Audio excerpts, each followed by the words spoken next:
역사적으로 많은 문명은 그 문명이 번성했던 지역의 이름을 따서 명명되었습니다. 고대 이집트, 메소포타미아, 마야 문명 같은 것들이죠. 현대에 들어서 우리는 동아시아 혹은 중국 문명을 언급하기도 합니다. 이것은 흔한 일이죠. 일부 문명은 대중이 따르는 종교의 이름을 따서 지어지기도 했습니다. 가장 눈에 띄고 두드러진 사례로는 이슬람 문명이 있습니다. 이슬람은 이슬람 문명의 모든 것을 보여주기 때문입니다. 이슬람 문명의 독특한 특징 중 하나는 모든 부분에서 어느 한쪽으로 치우치지 않는 중도를 강조한다는 것입니다. 우리가 20세기의 정치 철학을 예로 들자면 자본주의와 공산주의가 있는데 서로 치열한 싸움을 벌였습니다. 자본주의는 개인의 자유, 이러한 것들에 초점을 맞추었습니다. 한편 공산주의는 집단의 이익에 몰두하였고 대량 학살과 대규모 인권 침해가 공공의 이익이라는 이름으로 자행되었습니다.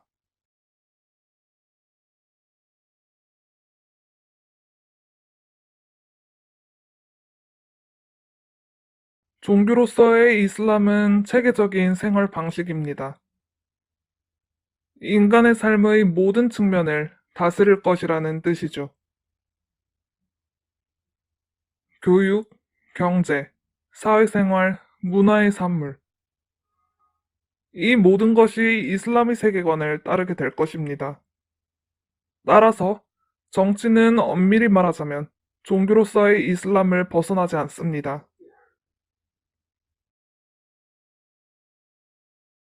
우리가 문명을 들여다보면 이슬람은 실제로 수많은 변화를 가져왔습니다.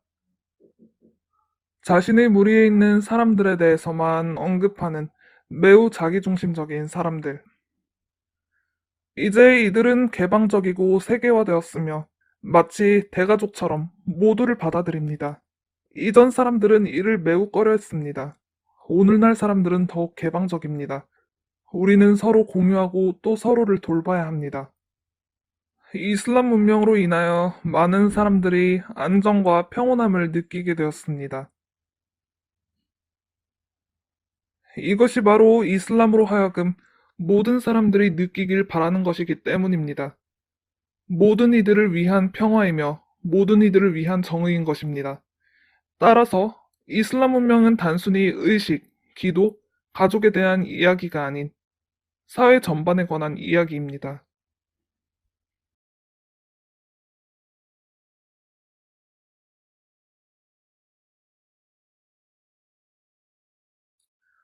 우리가 이슬람 문명에서 과거의 역사에 관해 이야기할 때 우리는 본질적으로 다른 이야기를 할 겁니다. 한 번도 전해지지 않은 이야기, 대부분의 서구 사회, 그리고 무슬림 사회에서조차 빠져버린 이야기, 이슬람 문명에서 탄생한 숨막히는 과학 이야기, 수많은 역사책이 만들어낸 공백을 메울 이야기 말입니다. 특히 과거의 역사에서 말이죠.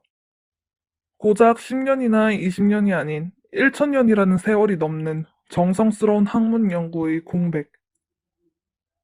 실제로 문명을 연구하는 학자들이나 사회학자들은 각기 다른 지역과 다른 문명에서의 비범한 사람들에 대한 통계 자료를 가지고 있었습니다.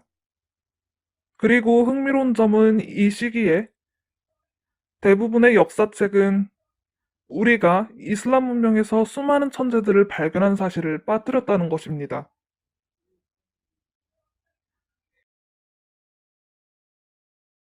이슬람을 따르지 않는 사람들, 특히 서양 국가는 자살로 고통받고 있습니다. 왜죠? 이들은 물질적 존재에 집중하고 있기 때문입니다.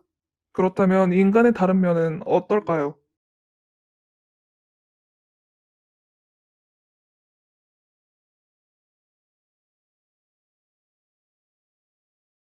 이슬람의 건축은 이슬람 문명의 매우 중요한 측면입니다. 이것은 이슬람 문명의 기틀이자 물리적인 상징이기 때문입니다. 이슬람의 건축은 이슬람의 정체성이자 영혼 그 자체입니다. 이슬람의 건축술은 주로 이슬람에서 영감을 받아 보다 적은 양식과 형태로 여러 가지 기능을 갖춘 건축의 한 종류입니다. 이슬람의 계시와 가르침, 이슬람의 세계관과 그 신념 체계. 이것은 무슬림의 삶과 생활의 기틀이 되며 우리는 이슬람에서의 삶이 숭배의 한 형태라는 것을 압니다. 따라서 무슬림에게 있어서 삶과 숭배는 분리될 수 없습니다. 그렇기 때문에 이슬람 문명사에서 가장 위대한 건축가였던 신하는 이렇게 말한 것입니다. 건축은 가장 어려운 직업이며 이를 올바르게 실행하고자 한다면 무엇보다 경건한 사람이 되어야 한다.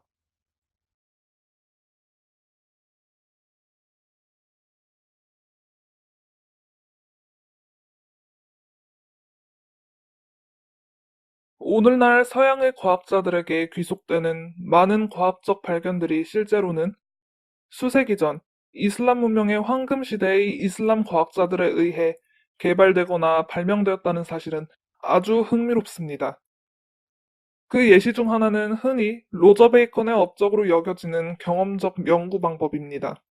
그러나 화학의 아버지라고 불리우는 하이안의 업적에 대해서는 많은 사람들이 알지 못합니다. 그는 말했습니다. 화학에서 가장 중요한 것은 실용적인 작업을 하고 실험을 하는 것이며 실용적인 일을 하지 않고 실험을 하지 않는 사람은 최소한의 숙련도조차 달성하지 못한다. 그는 또한 과학자들이 물질을 풍족함에 기뻐하는 것이 아니라 자신의 실험 방법의 탁월함에 기뻐한다고 하였습니다. 우리가 수학 분야를 이야기할 때 여러분은 수학적 개념을 개발하는 많은 이슬람 학자들과 과학자들을 발견할 것입니다. 우리가 숫자 0에 대해 이야기할 때 또는 음수, 십진법, 삼각함수에 대해서 이야기할 때 이 많은 것을 무슬림 과학자들이 성취해냈습니다. 그러나 안타깝게도 오늘날 이 많은 것이 대부분의 과학 문헌에서 누락되었습니다. 오늘날 지구과학이나 지질학을 이야기할 때 우리는 보통 제임스 허턴을 언급하곤 합니다. 그러나 많은 사람들이 알비루니가 허턴보다 7세기 이른날 지질학, 지구과학과 관련하여 놀라운 진술을 했다는 사실을 잘 알지 못합니다. 예를 들어 뉴턴의 운동 법칙을 살펴보면 알비루니와 같은 많은 무슬림 학자들이 이와 같은 법칙을 개발하기 시작했습니다. 그리고 보시다시피 이 많은 학자들이 박식가였기에 천문학, 수학, 지질학, 광학과 의학까지 이러한 모든 분야에 공헌할 수 있었던 것입니다. 특히 의학에 관한 이야기를 할 때 이슬람 학자들이 쓴 많은 책은 이들이 죽고 난 수세기 후 대학에서 사용되었습니다. 이슬람 문명에 대한 서양의 관점은 과학에 대한 공헌입니다. 이슬람이 인류를 위한 과학을 발전시키는 데 큰 역할을 한다는 사실을 많은 사람들이 잘 모를 것입니다. 이슬람이 존엄성과 인간성의 자질을 확인하는 데 중점을 두고 있다는 것은 사실이지만 또한 이슬람은 지구의 건설과 발전 혹은 물질적 진보에 역시 주력하고 있습니다. 이러한 점에서 이름 있는 과학자들과 사상가들의 말을 조명하고자 플로리안 카조리는 자신의 저서 물리학의 역사에서 다음과 같이 언급하였습니다. 아랍과 무슬림 과학자들은 경험적 연구 방법을 최초로 착수하고 그것을 강력히 옹호하였다. 이것은 이들의 자부심 중 하나다. 이들은 자연과학에 대한 이 연구 방법의 유용성과 중요성을 가장 먼저 인식했다. 그는 또한 무슬림 과학자에 대해 이렇게 말했습니다. 누군가는 대수학에서 아랍인과 무슬림의 업적을 떠올리면 깜짝 놀라곤 한다. 대수학에 관련한 알콰리즈미의 책은 이슬람과 유럽 과학자 모두에게 참고가 되었다. 이들은 연구를 할 때 알콰리즈미의 책에 의존했고 그 책으로부터 수많은 이론을 채택하였다.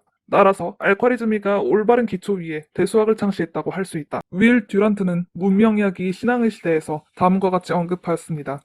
과학으로서의 화학은 대체로 무슬림들에 의해서 창조되었다. 그리스인이 이 분야에서 산업 경험과 모호한 가설로 국한되었을 때 사라세는 정밀한 관찰과 통제된 실험, 신중한 기록을 이 분야에 도입했다. 아랍인의 양리학 공헌에 대하여 브리테니커 백과사전의 글을 인용하자면 현재 알려진 많은 화합물과 현대 양리학의 전형적인 구조는 물론 현대의 화학적 변형을 제외하고는 아랍에서 시작되었습니다. 괴테는 아랍은 우리에게 책, 화약, 나침반을 만드는 법을 가르쳐 주었다. 아랍 문명에 유물이 없었다면 우리의 르네상스는 어떠했을지 생각해 보아야 한다. 이슬람 문명은 물질적 발달에 대해서만 전할 뿐만 아니라 영적 발달, 그리고 또한 정신적 발달에 대해서도 전하고 있습니다. 이슬람 문명은 단지 물질적인 발달과는 아무런 관련이 없지만 우리를 더 좋은 사람으로 만들어주는 몸과 마음과 영혼의 균형 잡힌 발전이라고 항상 기억하십시오. 선지자 무함마드에 의해 건설된 국가는 억압적인 왕국이 아닌 정의와 자비, 소통의 국가였습니다. 선지자 무함마드의 칼리프는 이슬람 국가를 운영하면서 선지자의 뜻을 따랐습니다. 예를 들어 제2대 칼리파인 우마르 이븐 알카타브는 재무부를 설립하여 모든 연령의 시민들에게 돈을 배분하였습니다. 그는 왕처럼 호화로운 물건을 독점하지 않았고 시민들 중 어느 누구도 박탈당하거나 굶주리지 않을 때까지 자신의 배를 채우지 않았습니다. 국가의 규모가 점점 커지자 그는 무슬림들이 필요에 따라 새로운 행정기관을 다수 설립하였습니다. 그는 또한 공무원들을 관찰하여 공금을 횡령하지 않도록 하고 재정 공시를 감사하는 데 매우 엄격했습니다. 우마르 이븐 알카타브는 그의 통치 이전 이슬람 국가에 존재했던 사법 제도를 유지했습니다.